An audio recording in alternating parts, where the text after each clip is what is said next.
This sound familiar? The Fast and the Furious movies have been less formulaic than the Lakers over the last 3 games, so to subpar efforts against vastly inferior teams only to come back and win it in overtime. It took the Lakers 2 extra periods to do it against Detroit on Saturday and another against Oklahoma City on Monday. And somehow, working with the same script, the Lakers found themselves in extra time Wednesday against the Thunder, having to claw back from 20 down to force the extra period against a team down to 8 players. It wasn't pretty.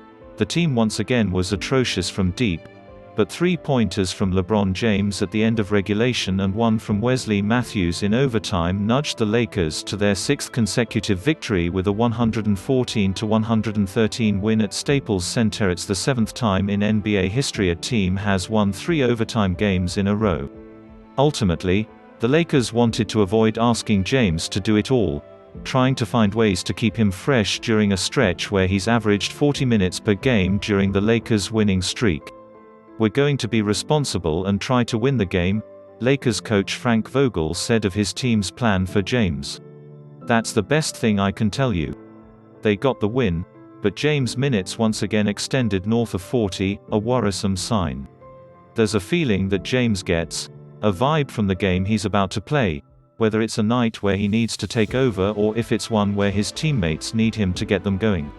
Captaining a team that's in a bizarre position, the Lakers are both winning and doing so unimpressively.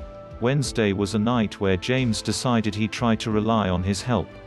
Down Anthony Davis for the 2nd straight game against the Thunder, the Lakers star led the team in shot attempts but was much more active as a facilitator, trying to find the hot hand that would get the Lakers going. The search was harder than anyone would have liked, the Lakers hunting for someone consistently in an offensive rhythm. Montrezl Harrell scored 20 points, Dennis Schroder had 19 and Kyle Kuzma added 15 points and 9 rebounds. But in the end it was James, 25 points, 6 rebounds, 7 assists and a key deflection on the final play of the game, that kept the Lakers winning. The Archer was the first one to shoot Matthews, whose shooting helped the Lakers overcome the Thunder on Monday night, reached back into the imaginary quiver, pulled an arrow and quickly loaded and fired, his signature celebration after draining a 3. He was one of the only Lakers able to celebrate from deep, the team's rotten shooting from the last 2 weeks continuing to cause them problems against the league's lesser teams. The Lakers opened Wednesday's game by making just 2 of 13 from distance before Matthews drained back-to-back 3-pointers to inject some life into the scuffling Lakers. In their last 5 games before Wednesday, the Lakers made only 31.